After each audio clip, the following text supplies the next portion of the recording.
may I ask you, dear Mr. President, to come to the podium? The floor is yours, and our souls are tuned to the receiving mode. Thank you very much.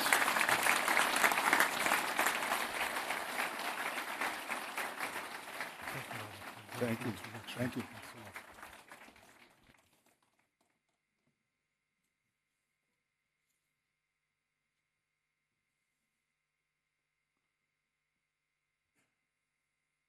Dear Roger, Mr. Chancellor, President Dodik, Your Excellencies, dear friends, I'm honored and privileged to be here and to have an opportunity to say something before you, and it's very difficult speaking and saying anything after Roger because he's so energetic, he's so well focused that you cannot overcome it. And I'm not a type of guy that is by his nature optimistic, but I'll be 100% sincere with you and will say what I think. And I'll be very ready to listening to you later on and to learn many things from you. We live today in a world where people don't listen to each other. When you have propaganda which always has to appear as a truth, either you follow it, either you immediately become an adversary or an opponent of those that are empowered always to be right and truthful. Changes that are happening are at the fastest pace in exactly the last 300 years. Full Western dominance based on two postulates is almost coming to an end. One which is only half true and the other which is absolutely true. The first half true one, that the democracy as a form of a political regime established in the West was the lighthouse that attracted all others, both big and small, on their side.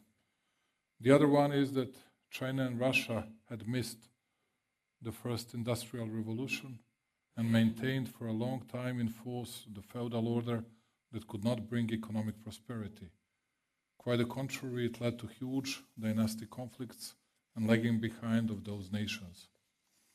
The exception that confirmed the rule is the big victory, and the exception that confirmed the rule is the big victory and the biggest contribution of the Russian army in the Second World War.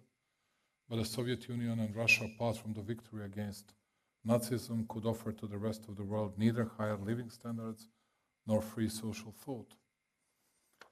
However, in the past 40 years, things have been dramatically changing. In the first 25 out of those 40 years, all indicators and numbers changed that progression imposed by the arithmetic display of growth, and in the past 15 years, the fastest in the history of mankind, just the way it suited geometric progression. What is that happened and that inevitably encouraged changes in the world to such extent that in 2024 the world is completely unrecognizable comparing to the world from 2000? Democracy. Is there more democracy and freedom of expression than it used to be the case 40 years ago in Eurasia? Not counting only the traditional Western partners like South Korea and Japan. No, there is a changed situation in South Korea as well. In Eastern traditional societies, yes, there is. Of course there is. And the first mistake of all of us that are geographically coming from the West is that we haven't noticed how those societies changed politically and in every other sense, and how much they progressed in political system and regime they presented.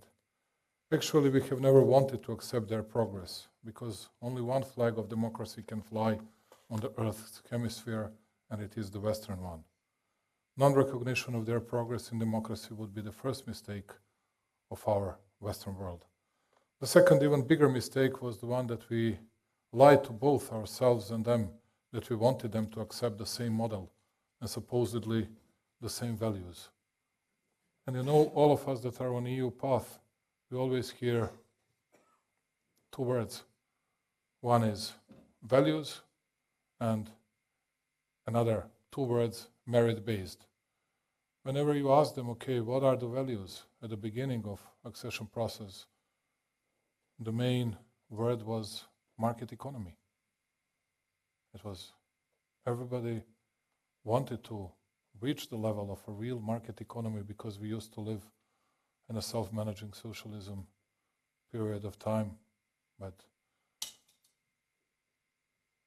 different types of property, not a private ownership, was established as a dominant one.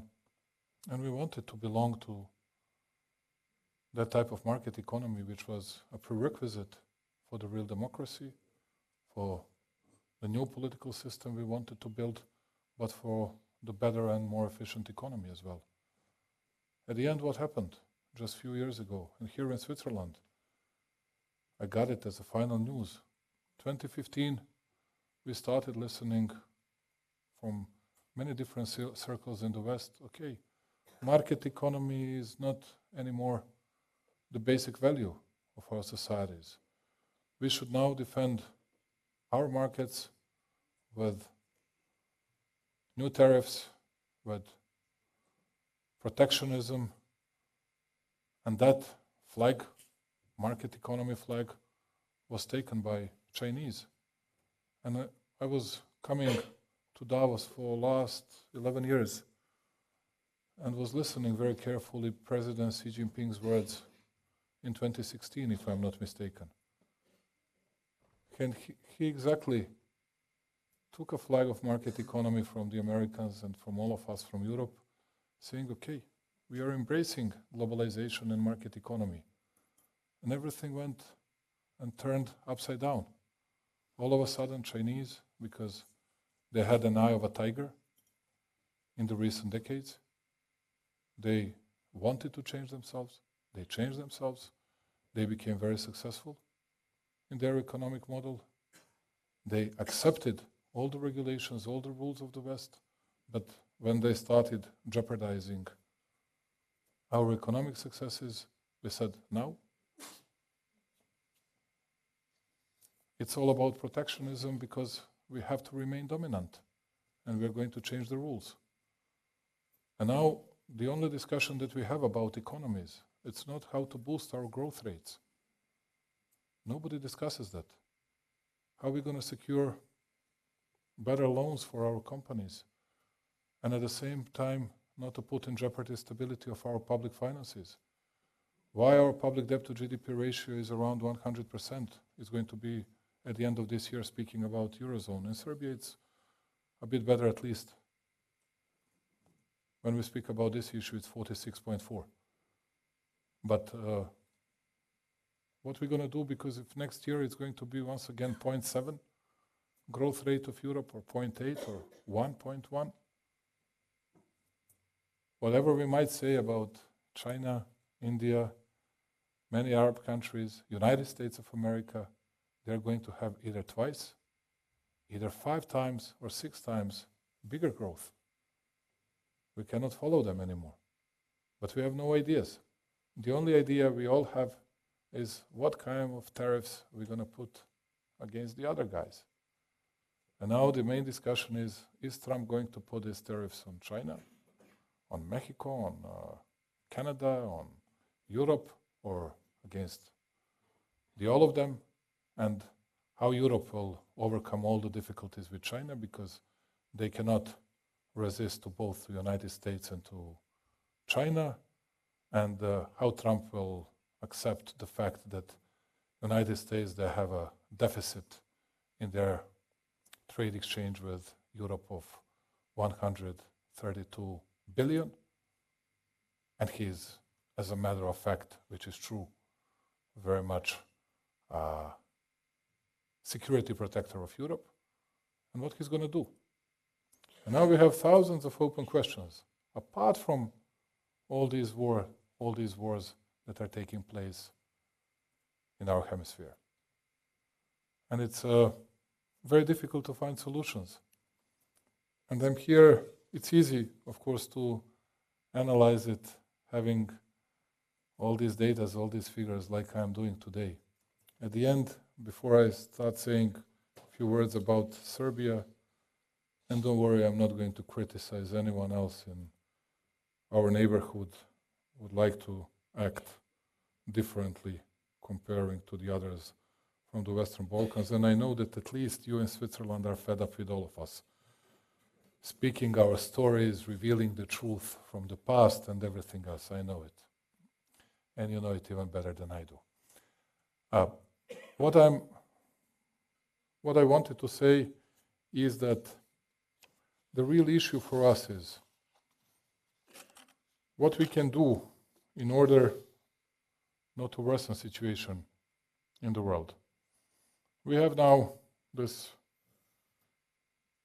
big conflict, which seems to be a conflict between Russia and Ukraine, which is actually Russia versus West, which is, as a matter of fact, Russia plus its allies, including China, versus West. It's what I heard from Angela Merkel and Li Keqiang in Munich, 2017, if I'm not mistaken, security conference. Li Keqiang was referring to the audience and saying, Prime Minister of China of that time, and he said to everybody, and you saw that he was very sincere, very honest, he thought what he was saying. Well, you see, China was a leading country of the world since 300 years ago. And we Chinese, we missed that first industrial revolution. What we need now is just to get at place #1 in the world where we used to belong. And nothing more than that. We are not going to do anything against anyone in the world. We don't want you to follow us, to succeed us on that road. What we need is just to occupy that place, which is a natural position of China. And then I did not expect, but Angela took floor and she said, of course in a decent and polite way, was saying, why do you think that we would like to see you again and that pedestal as a #1 country in the world? And then she got a big applause. And then she was saying, well, you cannot buy our company, is it Kuka, whatever, big robots for Volkswagen they were making and all the other automotive companies. You cannot buy it for peanuts, that and that. Well, they didn't buy it for peanuts for 5 billion, but they bought it for 10 billion just a few weeks after. And then what else we could have offered apart from protectionist measures? In the meantime, I believe that the situation in Ukraine is getting even more out of control. It's not even a big news today. Today the main news in the world is whether President Yoon made a terrible mistake or he did not, or what will happen in South Korea in 2 days, and that's it, because everybody is exhausted with Russian-Ukrainian clash. Nobody wants to hear anything, but everybody wants to win the war. And whoever I asked so far, people from the West, they were saying to me, Alexander, you need to understand that we must not lose this war. It's very clear. When I asked some of my Russian friends, they said to me, you, Alexander, no, we must not lose this war. Good. Both sides that are in clash, they must not lose the war, which means that that war will last for a very long period of time, and which means that no one is ready for the really compromising solution. And now there are thousands of stories what will happen. I'll do something what all the others do. You know, we in Serbia are accustomed and we are in the habit of knowing everything better than the others. Doesn't matter if we don't know anything, but we know everything better than the others. There are in Serbia 7 million presidents, 7 million football coaches. I don't believe that in Switzerland is the same, but that's how it goes in my country. And if you ask them what is going to happen, all of us, we have our own position on that. And me too. What I believe that might be very dangerous, there are two schools now. One that is winning within the NATO and United States of America is what they're going to do in the next 6 weeks. And what I believe they're going to do at the end of this week or by the end of next week, they're going to change their position not only on a tactical but a bit of a strategical level, which means that they will try to aim to target and to harm very much Russians regarding their ammo storages, but not only that, oil resources, gas storages and everything else. If that happens, they still believe that Putin will not strike back, that he might hit very hard Ukraine, but not any of NATO countries. That's how I see the situation, and that's what I forecast, that's what I foresee, which you'll be able to see, to notice, to check it within month and a half. But what I think is that Putin won't be very hesitant with stronger strike back. We'll see. But when it happens, then you'll really believe that it will be a better position for anyone to get the real truce or ceasefire in 40 days or 60 days. I don't believe in that. I don't believe in that.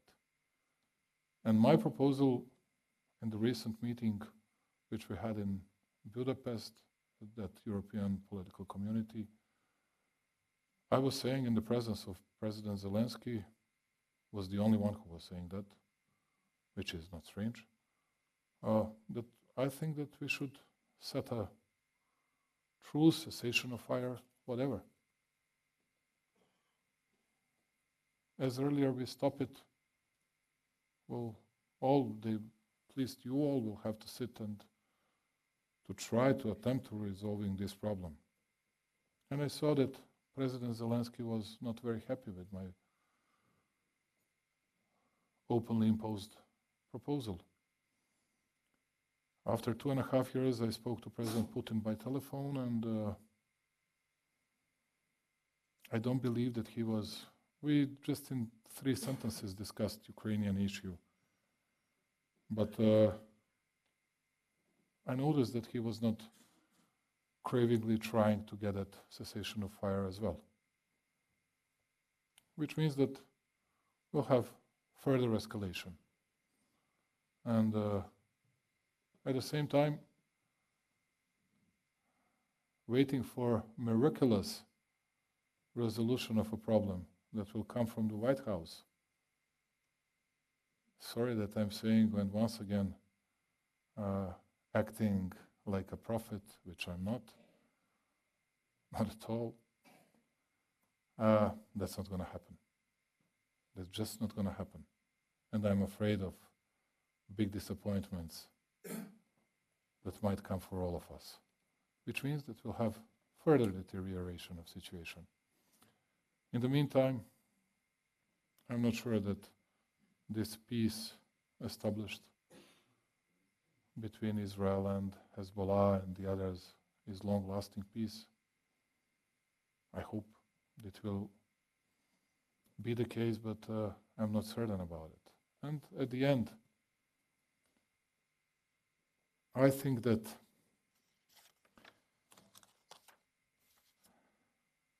we in Europe, at least Americans, will try to do something. Russians will do their job. Ukrainians will do their job.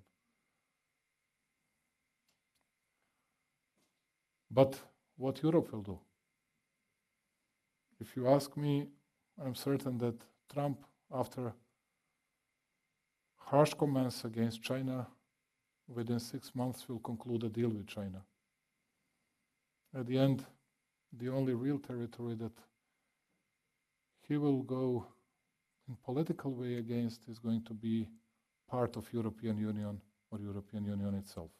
That's also my personal opinion, nothing more than that. But our problem in Europe today is, and that's why I'm profoundly grateful to Roger, because there are a few places where you can freely say what you think. I was astonished when I saw that Prime Minister Orban was visiting Putin. I was not able to do so, not because it would have been harmful to myself, but we would be under terrible pressure. We are not a member of EU, we are not a member of club, and I didn't want to expose my country to even bigger pressures. But when I saw all the others that were using Hippocratic language against Prime Minister Orban just because he spoke to someone, and I know, and I'm telling you this very openly, very publicly, that I know at least 2 European leaders that spoke secretly to Putin. They did not inform their public about it. I got it from Kremlin as an information, and confirmed information. But they were able to criticize Orban, and he did it very publicly, very openly. And what was the problem if you speak to someone? What is the problem if you listen to someone? Does it mean that you share all the views with someone? No, it does not. But we need to speak to each other. We need to understand each other. This is something that we lost in the meantime. I'm always, can I recall yourself, can I remind you of something that was happening even in this country 2.5 years ago?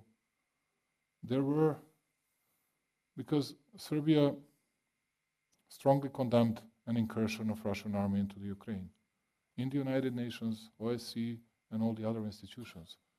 But we did not impose any sanctions against Russia. Because we were the only country that didn't do it.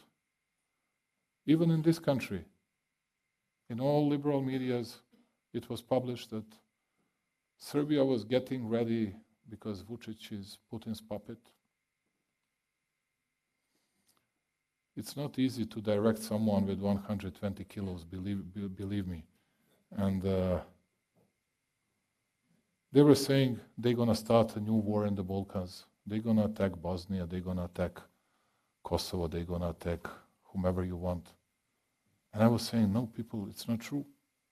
But I couldn't reach anybody apart from Roger that wanted to listen, that wanted to hear. Now my question is for all those medias, because they were pretty much sure that it was going to happen. Okay, are you going to say at least one small sorry to Serbian people and to Serbian political leadership because of all these false stories? It didn't happen, it won't happen. And I'll tell you later on why this is totally excluded. On the other hand, I believe that Europe has to create its own politics in a very strategic way. And I believe that Europe is late on this. And I think that many people in Europe, they don't understand the war consequences.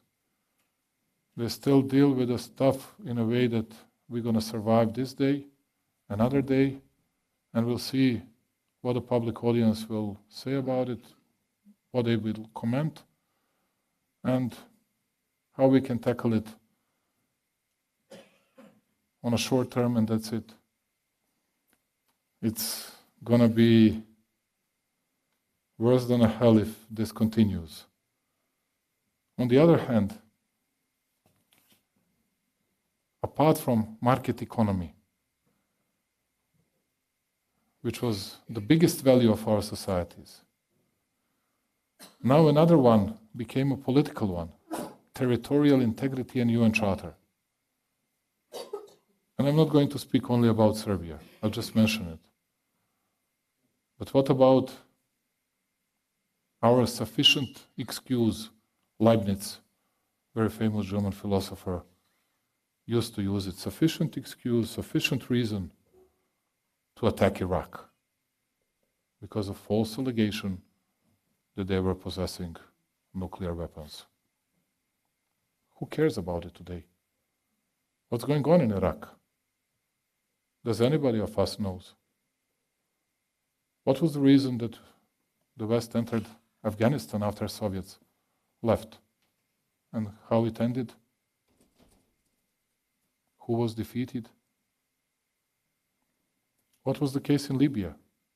We were going against dictator. And what we brought to Libya today? And now I'm going to tell you something which you might be interested in. They launched an aggression against Serbia in 1999. Because of official excuse for that was humanitarian disaster that was ongoing in southern Serbian province. They didn't get Security Council approval. They didn't get any legal approval from the United Nations, even from General Assembly. They violated UN Charter. They violated Resolution 1244 after the war. But before the war, they violated all the other regulations. Now when they start speaking about territorial integrity, we always ask them, what about our territorial integrity? Because this Resolution 1244 is still in effect.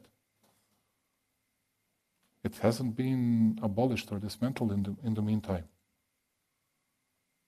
But it does not exist. Who cares? And when you come to our country speaking about territorial integrity, yes, we do support, we do endorse territorial integrity of Ukraine, and we're going to be more loyal to territorial integrity of Ukraine than the others, because we have a principled position. But nobody wanted to hear it. Nobody wanted to listen to that, because everybody was saying, well, that's a different story. And when I always asked them, okay, tell me something about the difference in these stories. No, it's a long story. Vučić, you should not be backward-leaning, past-oriented. You should be future-oriented and just discuss the future. Forget what was happening in the past. And my comment has always been, are you going to say the same story to Ukrainians? And they were, ha, ha, ha, always. Now I see they're going to say the same story to Ukrainians. Just wait for the proper moment. Either it's going to be within 6 months or within a year. And then you'll see whether that devil's advocate from Serbia was right or not. And I'll tell you one more thing. When they start negotiating with Putin, and I have already gotten that confirmation, Putin will, rightly so, from his point of view, it's against Serbia's interests, but it's in his best interests, he'll start speaking about Kosovo precedent. Because he's going to sit with Americans around the table and all the others will be on the table. And then he's going to say, yeah, what you did with Kosovo, we did with Donetsk, Lugansk, Crimea, Kherson, and Zaporozhye. Zaporozhye doesn't matter whether you take Russian or Ukrainian language. And then, what is going to be their answer? No real answers. Then they'll have to make another deal. But the only solution is, which I think this is the only thing that I'm offering today, is to set up the new rules and the new values that everybody will respect. Values cannot be changed in 2 days, or in 2 years, or in 10 years. Those values should remain constant. And at the same time, changing the rules, making it acceptable for everybody in the world, and not violating it in the future. And then, when you make this kind of foundation, then we can start resolving the problems from the past, knowing that nothing similar will happen in the future.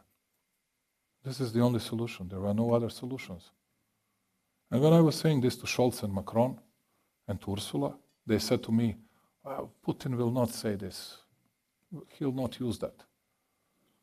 After a month, got a call from Emmanuel, Alexander, how did you know it?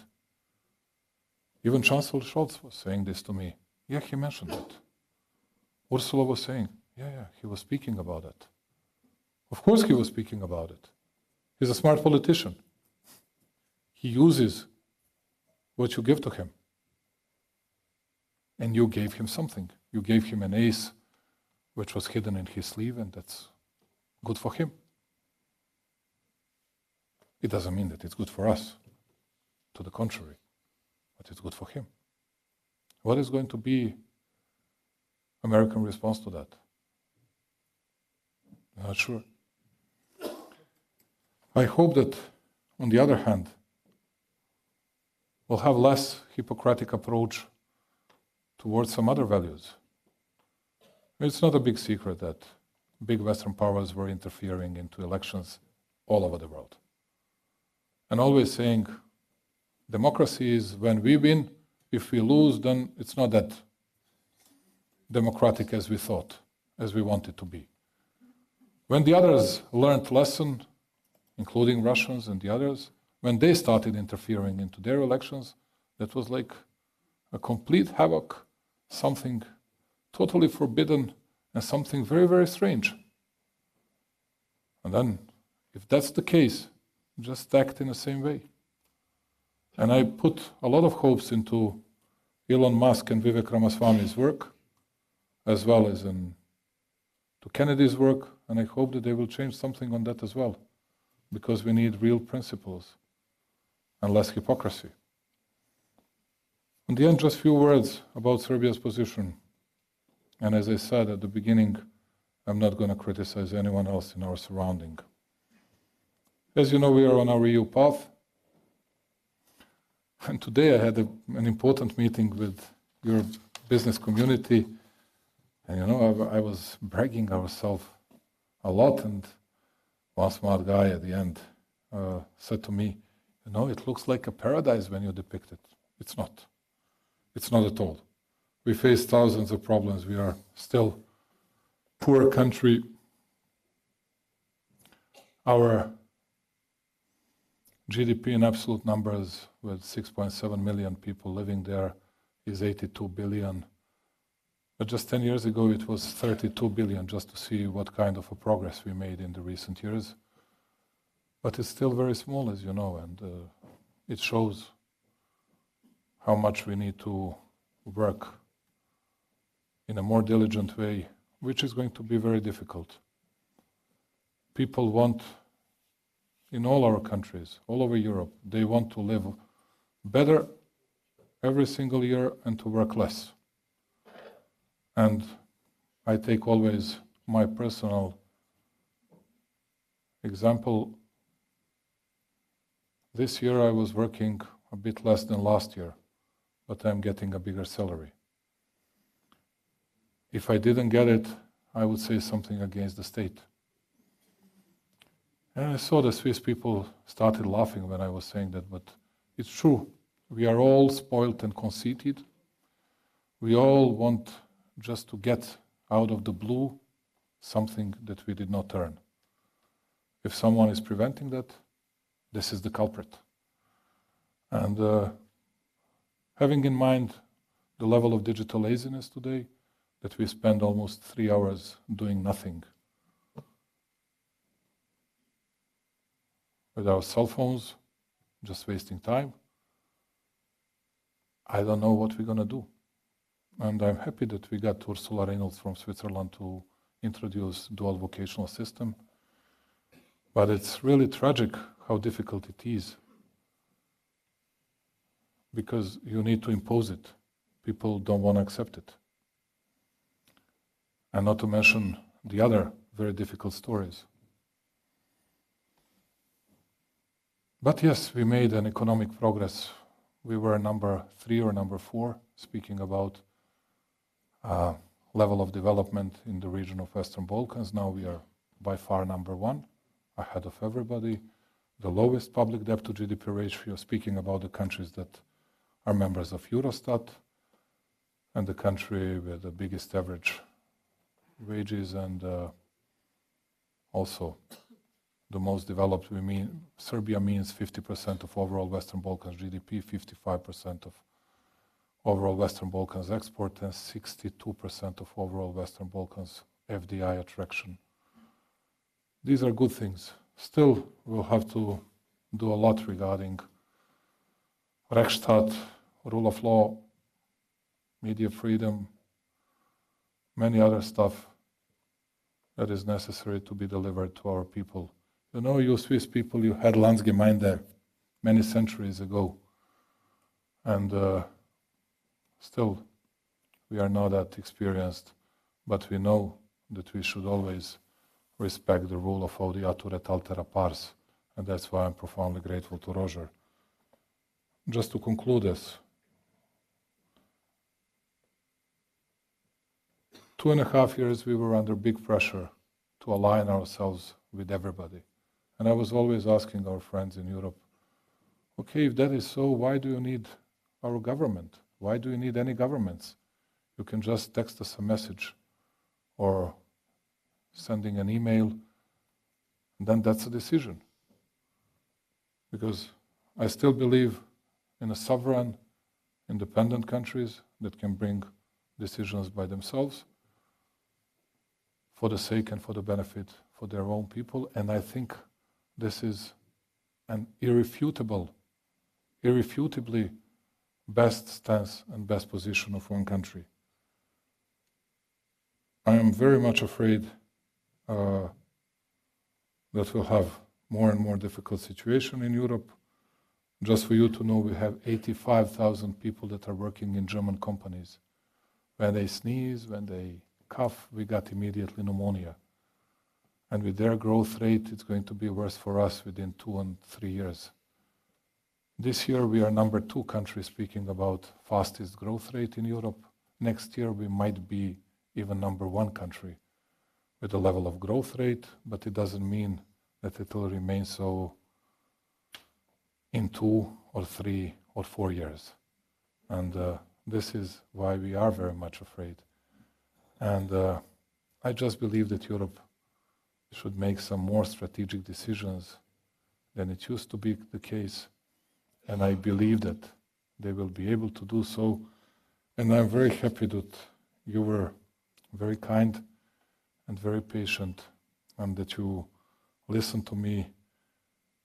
And I know that, unlike Roger, I'm not charming person at all, and I cannot laugh anybody, but at least thank you for giving me a chance to say what I think. And I'm happy that President Dodik is here, because, you know, just for you to hear this word, if there are 6% of Albanians or 8% of Bosniaks in Montenegro, if they say we need to get Albanian or Bosnian language as an official language, legitimate demand, legitimate request, would have nothing against it.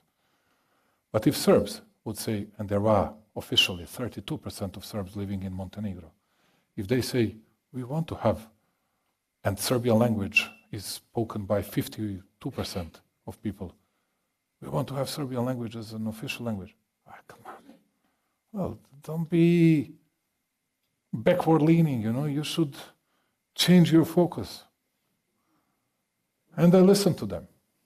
I'm not that stupid not to understand this attitude, but I listen to them and I focus myself on economy. To tell you the truth, it's the same case with Bosnia, you know. Whenever they say something against Republika Srpska, it's so easily accepted by everybody. When people from Republika Srpska say, well, this property issue, this assets issue is not resolved in a fair way, these guys are secessionists. Although all the others seceded from us. But doesn't matter. That happened in the past, and we should be just future-oriented. And we are very much future-oriented because I'm very much focused on Expo. We are an organizers of specialized Expo in 2027. We based everything on Expo, and will fulfill all acquis, all criteria for the EU full-fledged membership status, and I don't believe that we are going to be a part of EU because they will not accept us till 2030 something. But it's our job to do it. It's our job to modernize our country. It's our job to democratize our country. But it's economy that is driving force for myself and for our country. And I hope that we'll get more Swiss people coming to Serbia, and many of Serbians that are living here in Switzerland bringing either their knowledge, either themselves back to Serbia. We would be profoundly grateful to them.